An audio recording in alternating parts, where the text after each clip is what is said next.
سرسبز اس گلزار کے یہ پھول ہیں عطار کے، مردہ دلوں کو دے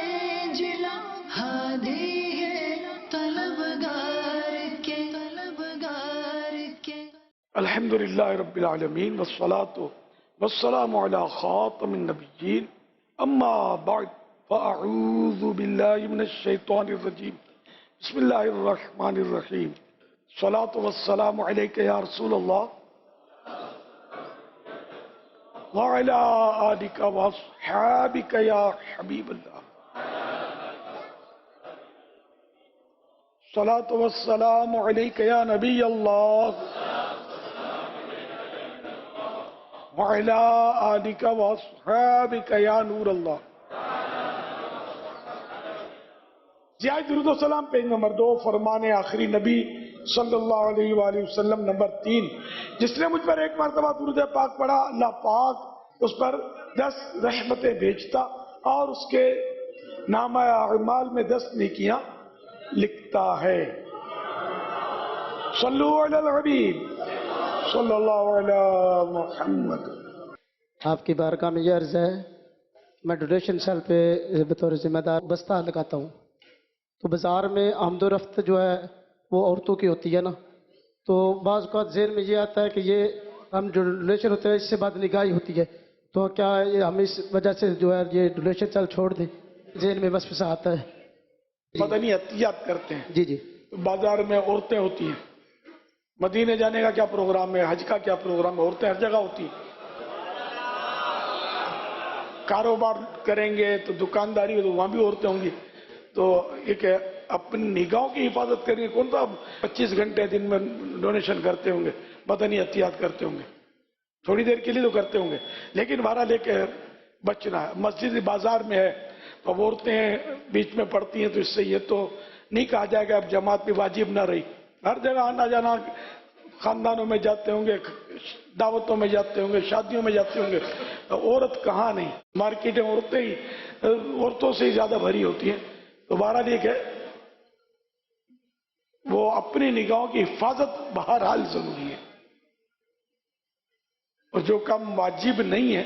اور اس کام میں اگر واقعی عورتوں سے بچ ہی نہیں پا رہا تو پھر وہ کام نہ کرے اور گناہوں سے خود کو بچائے۔ لیکن جو ہر جگہ آتا جاتا ہے تو پھر اب وہ بچنا تو مشکل ہے۔ اللہ ہم سب کو نگاہوں کی حفاظت کی توفیق عطا فرمائے۔ صلو علی الحبیب صلی اللہ علی محمد۔ یار مرشدی، سوال یہ ہے کہ اگر ایک اسلام بھائی کی ایسی جگہ شادی ہوتی ہے جہاں پہ جو ہے نا مدنی ذہن نہیں ہے اور نہ ہی جو ہے نا اجتماعی ذکرونات کا سلسلہ ہے، نہ نمازوں کا سلسلہ ہے، تو اس صورتحال میں کیا کرے اسلامی بھائی؟ آزمائش میں آ جاتے ہیں، ان کی اصلاح کرے تو پھر وہ ناراض ہوتے ہیں، پھر دوسرے مسائل کھڑے ہوتے ہیں، تو اس میں تھوڑی رہنمائی فرما دیں۔ شادی سے پہلے اصل ہمارے یہاں یہ ہوتا ہے کہ کتنا کماتا ہے، کہاں سے کماتا ہے یہ بھی نہیں معلوم کرتے، کتنا کماتا ہے۔ تو اگر وہ تھوڑا پیسے اچھے کماتا ہے اور دیکھنے میں شکل و صورت اچھی ہے تو خاندان وہ تھوڑا بہت معلومات کر کے دے دیتے ہیں۔ تو کہاں سے کماتا ہے؟ سود سے کماتا ہے، رشوت سے کماتا ہے، دھوکے والا مال بیچ کے کماتا ہے، ملاوٹ والا مال بیچ کے کماتا ہے، یہ کچھ بھی معلومات ہمارے یہاں جنرلی نہیں کی جاتی۔ نماز پڑھتا ہے نہیں پڑھتا اس کی کوئی پرواہ ہمیں نہیں ہوتی۔ تو اس طرح مطلب یہ کہ پھر وہ بعد میں پریشانی بعض اوقات ہو جاتی ہے۔ اب اس کا حل تو یہی ہے کہ نرمی سے اس نے اخلاق کے ساتھ سمجھاتا رہے، درس وغیرہ جاری کریں، مدنی چینل اگر ممکن ہو تو گھر میں چلائیں، یوں کوشش کر کے ہی مطلب ترکیب بنانی پڑتی ہے۔ اب یہ تو تقریباً گھر گھر کی کہانی ہے اس طرح۔ صلو علی الحبیب صلی اللہ علی محمد۔ میں آپ کی امی کے مزار پہ گیا تھا تو بڑا سکون ملا ہے، تو میں آپ سے ایک سوال کرنا چاہ رہا تھا کہ جب ہم نے مر جانا ہے تو جو ہمارے والدین اس دنیا سے چلے گئے ہیں، جیسے میرے والد صاحب، دادی، دادا، تو جب میں مروں گا تو میں ان سے کیسے مل سکوں گا؟ کیا وہ مجھے ملیں گے جیسے میرے جس خاندان، جیسے ہم ادھر بیٹھے ہوئے ہیں سب، کیا ادھر بھی ایسے محفلیں ہوں گی، ایسے آپ سے مل سکیں گے، یا جو بزرگان دین ہیں جتنے بھی ان سے مل سکیں گے یا نہیں؟ وہاں مطلب یہ کہ روحوں کی ملاقات تو ہو سکتی ہے، اللہ جن کی چاہے ایمان پر خاتمہ ہو، ایمان پر خاتمہ شرط ہے، روحوں کی ملاقاتیں تو ہوتی ہیں، یہ تو لکھا ہوا بھی ہے کہ جس طرح کی یہ محفلیں ہیں، اور یہ اب ظاہر اس میں کیا کہہ سکتا ہوں، ہو سکتا ہے اس سے اعلیٰ محفل میں اللہ پہنچا دے، اپنے پیارے حبیب کی محفل میں پہنچا دے، یہ اس کی قدرت سے کوئی مطلب ہے نہیں کہ اس کے لیے ناممکن نہیں ہے۔ جب ہم آپ کے امی کے مزار پہ جاتے ہیں کیا آپ خوش ہوتے ہیں؟ میں یہ سوچ رہا تھا اگر آپ 3 دن کا فیضان مدینہ کا کہہ کر آئے ہیں تو پھر یہ اتنا سارا وقت آپ نے وہاں لگایا، تو اس سے بہتر تھا کہ آپ یہیں وہ وقت گزارتے اور پھر چوتھے دن بھلے حاضری دے لیتے یا یہاں سے اصالے ثواب کر دیتے۔ میری امی کی طرف سے ایک سوال تھا کہ جب ہم جنت میں جائیں گے تو مردوں کو تو ملے گی حوریں، اور جو عورتیں ہوں گی ان کو کیا ملے گا؟ اگر ان کا شوہر جنت میں گیا ہے تو یہ وہاں مطلب ان کی ترکیب رہے گی، اور اگر معاذ اللہ وہ دوزخ میں ہے تو اس عورت کو کسی اور جنتی کے نکاح میں دے دیا جائے گا۔ سوال یہ ہے کہ مختلف اوقات میں اگر دیکھا جائے تو دعوت اسلامی آپ کی طرف سے مختلف ایونٹس جاری کر رہی ہے، جیسا کہ حضرت امیر معاویہ رضی اللہ تعالی عنہ کے عرس کے حوالے سے، پھر 7 ستمبر تحفظ ختم نبوت کے حوالے سے، تو آپ کو یہ کس طرح سے اشارہ ہوتا ہے کہ ابھی امت کو اس مسئلے کا سامنا ہے، عقیدے کے لحاظ سے یہ فتنہ اٹھ رہا ہے، تو اس کو کس طرح سے سالو کرنا ہے؟ آپ کو اشارہ کس طرح سے ہوتا ہے اور کیسے یہ پلاننگ کی جاتی ہے؟ کبھی کوئی رکن شورا اشارہ دے دیتے ہیں، کبھی کوئی صحیح بھائی بتا دیتے ہیں، آپس میں بعض اوقات مشاورت سے یہ کام ہوتے ہیں، ہر کام اب یہ کہ باطنی اشارے ہی ہوتے ہیں، تو اب ظاہر ہے میں بھی یہاں دنیا میں رہتا ہوں تو مجھے بھی مطلب ہے کہ کچھ نہ کچھ اندازہ ہو جاتا ہے بعض اوقات سوشل میڈیا کے ذریعے، جب اسلامی بھائی بتاتے ہیں کہ وہ یوں ہو رہا ہے یوں ہو رہا ہے، تو یہ کہ اچھا یوں ہو رہا ہے تو اپنے بھی یوں کرتے ہیں۔ حضرت سیدنا امیر معاویہ رضی اللہ عنہ کا جہاں تک تعلق ہے نا، تو یہ میں آج سے نہیں بہت پہلے سے مجھے ان سے ایک طرح کی جذباتی عقیدت اس وجہ سے تھی کہ مجھے پتا تھا کہ ایک مخصوص طبقہ ہے یہ ان کو برا بھلا کہتا ہے، تو پھر بعد میں یہ بھی پتا چلا کہ بعض ہمارے درمیان میں ہوتے وہ بھی اس طرح کا اچھا ان کے بارے میں گمان نہیں رکھتے، یہ بھی پتا چلا تھا۔ خیر تو بھی ہم نے مطلب بہرحال 22 رجب المرجب کو پہلے ہم وہ امام جعفر صادق کے کنڈے کرتے تھے رضی اللہ تعالیٰ عنہ، تو پھر کسی نے کہا کہ 22 رجب تو امیر معاویہ کا دن ہے، تو ہم نے کہا ان کا بھی سال سب ساتھ میں کر لیتے ہیں، تو یوں ہم دونوں کا ساتھ لے کر چلتے رہے۔ پھر یہ کہ بعد میں کچھ اس طرح کے پتا چلے معاملات، یعنی کہ پھر دیکھا بھی تو تاریخ ان کی 15 رجب سیدنا امام جعفر صادق رحمت اللہ علیہ کے عرس شریف کی آتی تھی، تو ہم نے پھر 15 رجب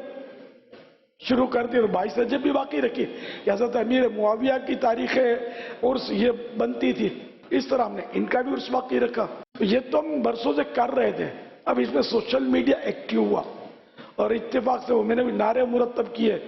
اب وہ نعرے لگائے اور جلوس کی دھوم دھام اور اس میں نیاز اور لنگر، اور یہ بس کچھ ہوا ایسے حساب کتاب کے کچھ لوگ اور سامنے آئے کہ جو ان سے ناراض ہیں سیدنا امیر معاویہ رضی اللہ عنہ سے۔ ساری کہانی اس طرح کی ہے، ورنہ کوئی ارادہ نہیں تھا کہ ہم مطلب کسی کو چھیڑ رہے ہیں، یہ خود بہت چھیڑ گئے مطلب۔ پھر اب یہ کہ سنیوں نے یعنی بعضوں نے مخالفت کی سیدنا امیر معاویہ رضی اللہ عنہ کی، اللہ پاک ان کو توبہ کی سعادت بخشے، تو بعضوں نے مخالفت کی، تو پھر وہ سوشل میڈیا میں اب سنی تو امیر معاویہ کو مانتے ہی ہیں، الحمدللہ 100% سنی مانتے ہیں، یہ صحیح بولتا ہوں، جو ان کو برا بھلا کہتا ہے وہ بھلے اپنے آپ کو لاکھ سنی گئے، سنی تو رہے گا نہیں وہ۔ تو اب یہ کہ جو سنی تھے وہ بھی کھلے، یعنی کھلے تو وہ تو کھلے ہوئے تھے، وہ میدان میں آئے، جب دوسروں نے برا بھلا کہا نا تو یوں سوشل میڈیا پر ایک جنگ چھڑ گئی، یہ معاملہ ہے۔ میں نے اس جنگ میں کوئی باقاعدہ حصہ نہیں لیا ہے، میں نے